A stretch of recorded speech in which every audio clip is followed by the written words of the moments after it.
Nice to meet you. I'm from Melitopol, now in Moscow. What do you want to talk about? My name is Vitali. I'm Dmitri.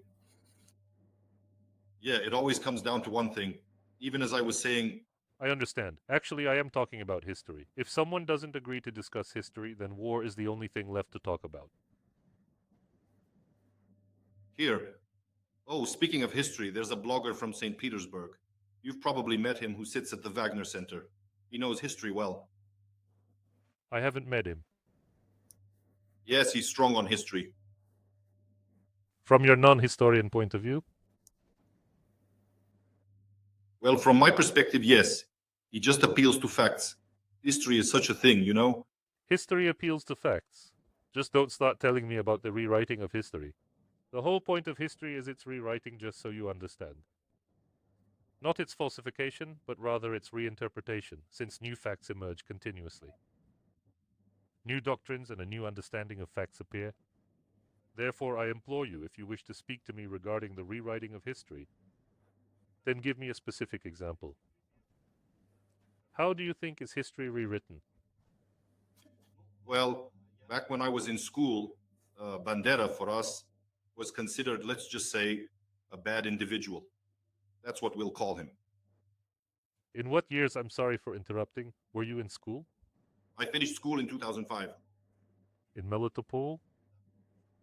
It sounds like you had a very old school teacher who probably didn't know anything at all about the history of Bandera. How old was your teacher? Don't remember. Not old, around 30, I guess. He was young. That's how he saw Bandera. I see. Sure. He evaluated him as a bad person, and now in Ukraine he is evaluated as a good person. Yeah, like that. Something like that. So, it's just a judgment without explaining cause and effect. Well, they are explained, but again, you can appeal to these same facts, manipulate them however you want. He fought for some kind of Ukraine, as many people tell me now. What do you mean, some kind of Ukraine? You were a citizen of Ukraine. He was a citizen of Ukraine, You were a proper citizen of the Ukrainian nation. so, Or did you not recognize Ukraine as a state at that time? however, during Bandera's time, there really was no state. We'll get to Bandera, yes. When you were a citizen of Ukraine, did you acknowledge Ukraine as a state, or had you not even given that question any thought? No, it was a state. It was, and now it has somehow vanished. Well, for me personally, it's not a state anymore. No longer a state. No, it still exists, but it's become something else. So what did you want to tell me about Bandera? I'm listening. Well, they say he fought for some Ukraine, for its independence, right? What's wrong with that? Was he ever even in Ukraine? He was born on the territory of Ukraine as a country. Do you separate the concept of a state from a country, or do you not see the difference? A state is power. A country is a recognized territory. Yes, well, a territory not recognized by someone is called Ukraine, because Ukrainians inhabit it, this territory. But he was born on the territory of a state called the Austro-Hungarian Empire. And he truly fought for Ukraine to become a sovereign and independent state. What's wrong? And did he achieve anything? No, he failed, but he fought. Who? He fought against the Poles initially, because after the disintegration of the Austro-Hungarian Empire, the Polish state was reborn. Poland existed as a country, but it didn't have a state. From the late 18th century onward, Poland as a country was partitioned among three states: Russia, Austria, and Prussia. Yet despite this, the Poles never ceased to identify as Poles. And when the Austro-Hungarian Empire collapsed and Poland was revived, the western Ukrainian lands were conquered by Poland. And at first he fought against the Polish occupation. But where? I'm sorry to interrupt. Yes? Show me where before then those were Ukrainian lands. You simply need to consult any ethnographic map of that particular region. If you attended school, do you at least have some understanding of what an ethnographic map is? And these ethnographic maps display the settlement boundaries of different peoples, the Belarusian and Ukrainian people. I'm talking about the country, not its people. A country is a territory that is populated by Ukrainians. This can be seen on an ethnographic map. At the time of Bandera's birth, there was no independent state of Ukraine, and he fervently desired for one to be established. This aspiration arose because the territory that would eventually form Ukraine was, at that point, divided between the Russian Empire and the Austro-Hungarian Empire.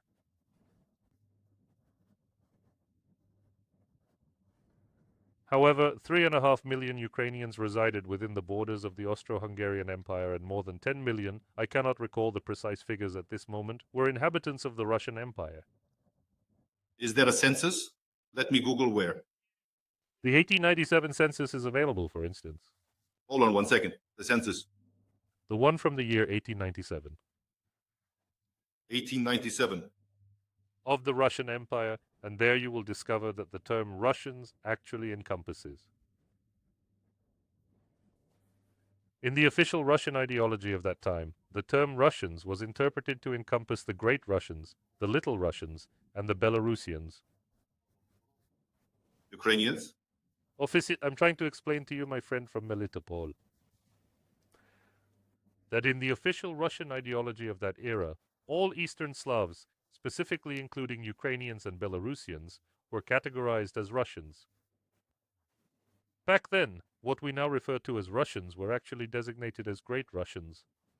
What are currently known as Ukrainians were officially designated as Little Russians back then, and what was then called... Where can I read that? You can find this information in that census. Afterwards, you can consult any publication that discusses the official perspectives of the Russian Empire from the latter half of the 19th century.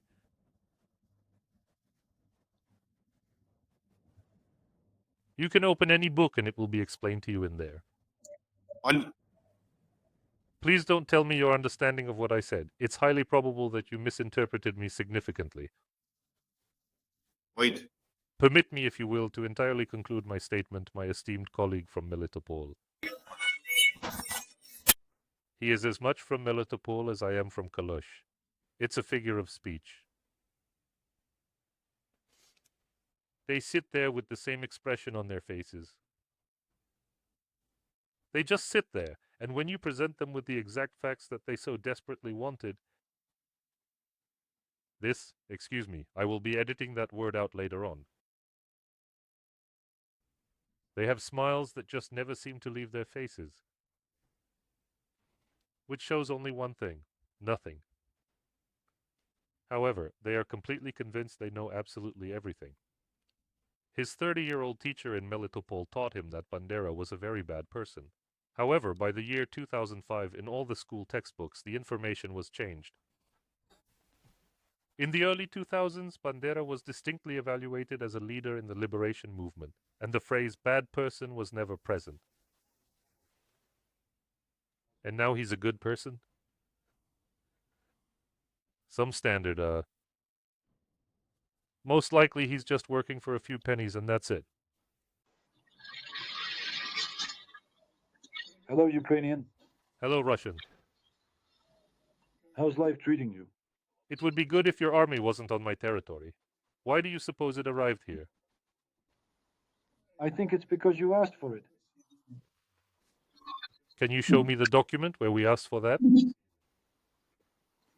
And why not? Just look at Maiden. I'm asking you, can you produce a document that proves we asked anyone for anything at all? Does such a document even exist? Or did you just invent it on the spot? He made it up and left. We asked for it. And this is the outcome of their educational system, because in Russian school textbooks, it says that the Pereyaslav Council, we explicitly asked for it, specifically the Treaty of Georgievsk, the annexation of Georgia, yes, that was at our request. I don't know, maybe they reinterpreted the annexation of Crimea in a whole new way. Perhaps some last hero requested it from them. That is indeed the result. Because I still clearly recall from the Soviet era how it was drilled into me that the Soviet Union never initiated an attack against anyone. This is precisely the situation in Russian school education, based on the outcomes I observe and the reports I receive concerning it. Everyone seems to be perpetually asking for their assistance. This is the 16th century mindset of these individuals. They believe everyone is asking them, and they are simply accepting all of them. They accepted the Bashkirs, they accepted someone else, they accepted everyone. Everyone asked them to. The Americans were busy conquering Native American tribes, you know, but the Russians, conversely, were constantly being invited by everyone to intervene.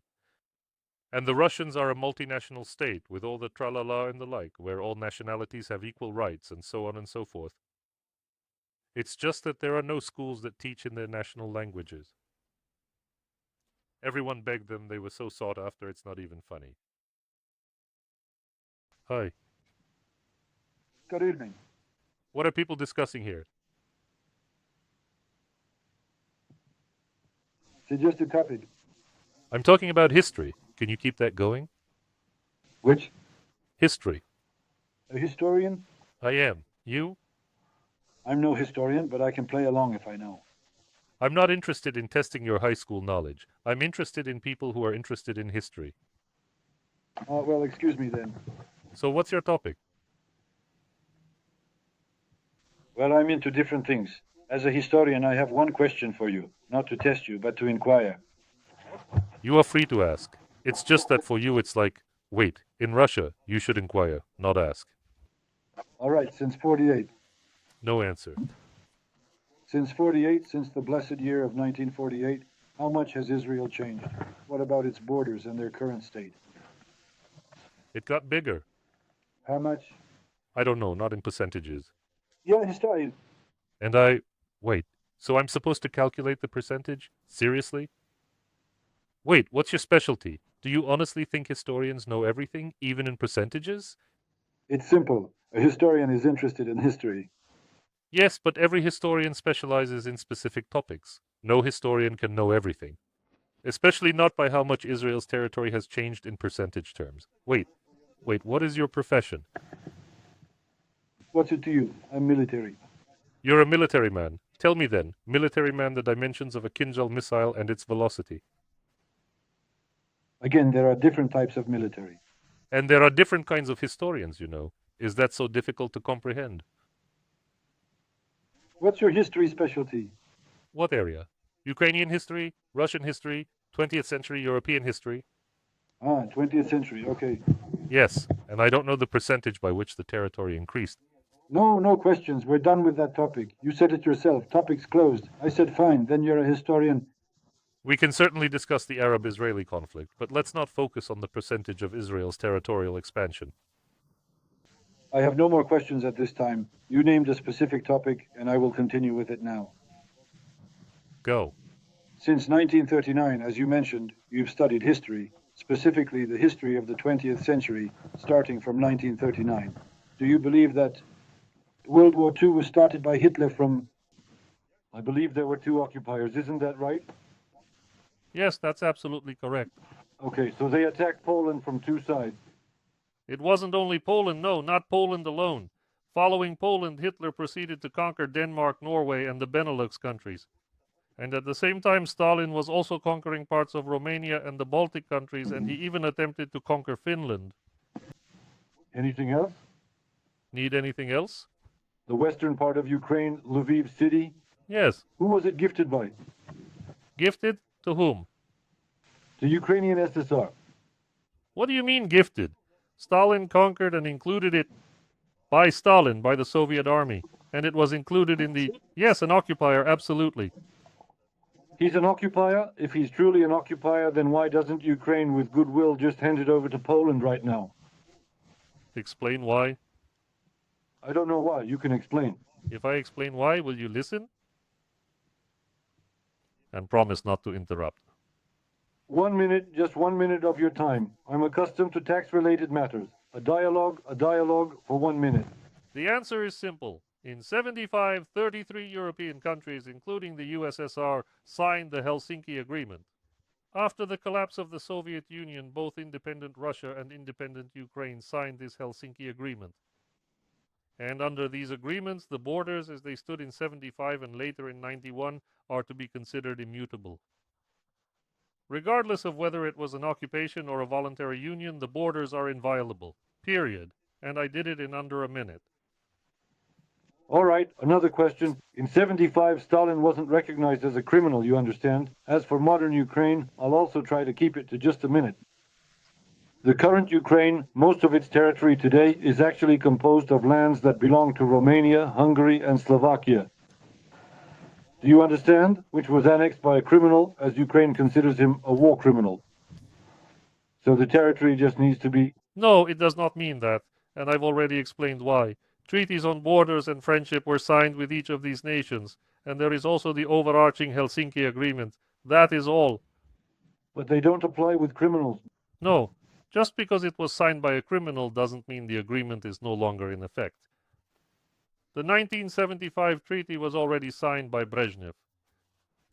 The Soviet Union conquered lands specifically for you territories to which you have no rightful claim, absolutely no connection whatsoever, and certainly no right to possess. Not Zakarpattia. Aha, yeah, tell me more. Neither Transcarpathia. No one has any claim to these lands. You're Ukrainian ones. Can I answer your question? Go ahead. I'm answering that now. The Ukrainian lands belong to the Ukrainian People's Republic, which was established. Peoples, yes, you promised not to interrupt. Want to cut in? I'm listening. Tell me about the Ukrainian People's Republic. Go. You started. I'm listening, not interrupting. Thank you so much. The Ukrainian People's Republic was established on November 7th, 1917. And all the eastern Ukrainian territories that were once part of the former Russian Empire, which no longer existed, became an independent nation in January of 1918. And the western Ukrainian lands, which were part of Austria-Hungary, proclaimed the West Ukrainian People's Republic after the collapse of Austria-Hungary. And then in January of 1919, these two distinct states merged to form a single Ukrainian People's Republic. So when you claim we're not involved, that's your personal interpretation of the history of Ukraine. In all likelihood, you probably don't know the first thing about the history of Ukraine. Did I manage to stay within the minute, or should I continue speaking? You made it under a minute, but I'm saying you probably only count history starting from the 90s. You don't actually know the history. Certainly. Would you like a book on the history of Ukraine in Russian? I can suggest one for you to read. I don't need your recommendations, I know it for a fact. You do. You do need to update your knowledge, not rely on what you learned in Soviet times. Who built and founded Kherson City? The city of Kherson was founded by Catherine the Great. So what exactly does that imply? Wrong. Catherine the Great never... Potemkin was also there. So what? That's fine. Next. You fair again. Sit down. Okay. I don't know who founded Kherson City. What's next? Explain your point. I am making my point. You're the one saying the issue is something else. Russian lands were transferred. You don't even know what the borders of the Ukrainian People's Republic were like. You don't even know what... Answer what the borders were? I know. I'm not going to tell you. I know what the borders of the Ukrainian People's Republic were. You just said it. I'm telling you again. Sit down. You fail. I don't know who founded Kherson, I don't. But I do know the borders of the Ukrainian People's Republic. Shall I tell you? Oh, I don't know. You've already told me. Wrong. Before that? Wrong. Before. Wrong. Right. And how do you know it's wrong? Well, I'm not going to prove it to you. I'm saying you think that... Why won't you? No, you think that's correct. Again, you think that's right. What? What you just told me. I repeat, I don't recall. Who founded Kherson? Who founded it? Google it. Who founded Kherson? Not a historian. Who founded the city of Kherson? So if you're not a historian, then please tell me, what are the length and volume of the Kinjal missile? Are you a military man? Why should I? I repeat, military have different specialties. Come in all types. If I don't know the foundation, what year Kherson City was founded, I'll just look it up. Well, wait. My phone and look up Kherson. What then? But before this, you told me that 20th century, the history of Ukraine. And I don't recall the exact founding date of Kherson City. See, I'm typing Kherson right here in front of you, and I'm going into Wikipedia, right? I'm putting in Kherson, Wikipedia. So it brings up Wikipedia for me. I just forgot it. Yes, I'm certainly not ashamed of that. To say that I don't know the precise founding date of Kherson City, absolutely not. I'm looking, and in the meantime, you can look up the Kinzhal missile, a city in the south of Ukraine. its population, its distance, its etymology, and its history. Okay, based on earlier maps, it can be assumed that from the beginning of the 17th to the 18th century, the city of Belikovici was located on the site of the modern city of Kherson. It turns out, you understand? I didn't even know that. After the victory in the Russo-Turkish War, Sinyavin and the Kherson Pioneer Regiment. In 1778, the Russian Empress Catherine the Great, yet you just told me to sit down, giving me a failing grade. She actually issued a decree to establish a fortress and a shipyard. So who's the one that gets a failing grade now?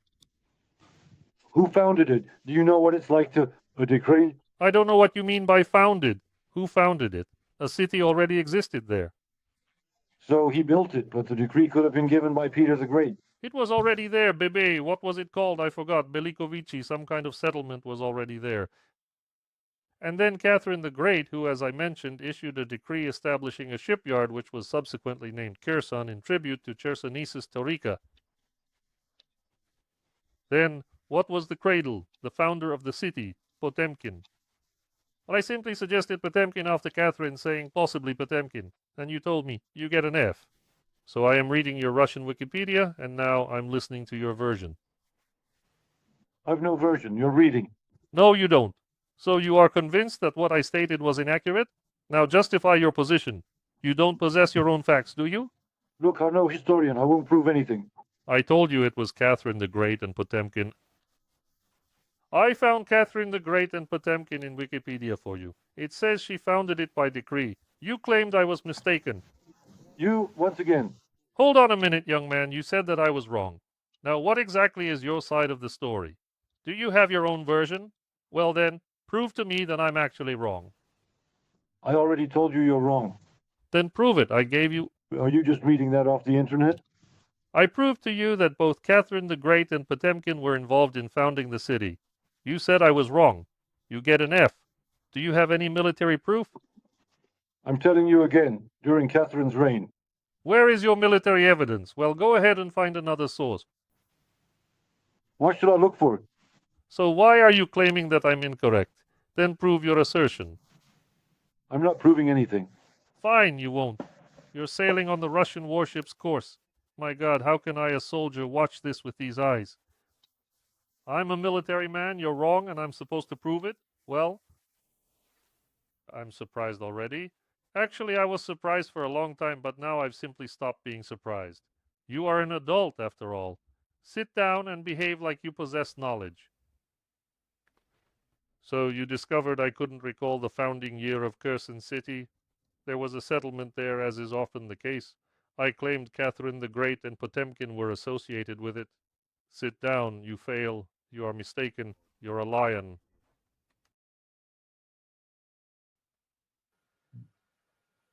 Oh, pseudo-historian, hello there. Pseudo a nobody. What's your education? What are you talking about today? What's your education? Yeah, I listen to people like you. What's your educational background? A high school student. I finished secondary school. And you can decide who's a historian and who isn't. Okay. You introduced yourself to me. I get it. Who's a historian to you? A historian is a teacher. No, no, no, no. Give me a name. You're a history teacher, so you're a historian. No, no, no, no. Who, in your opinion, with a high school education is a historian? Could you please name a couple of Russian historians for me, just so I can get my bearings on what you consider a historian to be? Like, who taught history in school? Finished high school. I'm asking you, please name a couple of historians, you know, Russian ones, so I can understand who counts as a historian for you. You didn't get what I said, did you? The question, did you get it? Please name a couple of names so I can get my bearings. History is when. I asked you for names based on history. History is a couple of Russian historians. No, I don't need you to tell me what the subject history is or who a historian is. I asked you, a history teacher. Yes, I asked you to name them. You're a history teacher, so that means you're a historian. I asked you to provide the names of a couple of Russian historians so I could understand and get a better sense of who you consider to be a historian. You get it? No? A couple? Yes, of names. Just a couple, right? Well, yes, at least. Just a couple? All right, a couple then. Why are you beating around the bush? Oh, for God's sake, just remember the school curriculum. No, not the school curriculum. Kostomarov, Solovyov. Why do I need 19th century historians like Kostomarov and Solovyov? No, that won't work. They're not. They won't do. They're historians. No, they're 19th century historians. Give me some modern ones. Modern ones? Fine. Give me a couple of modern ones. Just a couple? Well, a couple. Isayev. So I can tell. Who? Isayev and Klimzukov. All? Klimzukov? I asked for two. Isayev, I suggested Zukov. Why? Klimzukov? Who is Klimzukov? Come on, you can name, a second last name besides Isayev. No, I can't name any contemporary ones, of course. Well, go walk in the forest then. What? So what? Over your shoulder. They'll judge. Who's the historian here? Knowing only Isayev. Oh, for crying out loud. Well, at least you recalled Kostomarov, Solovyov, but he hasn't read them. Nobody doubts that for a second.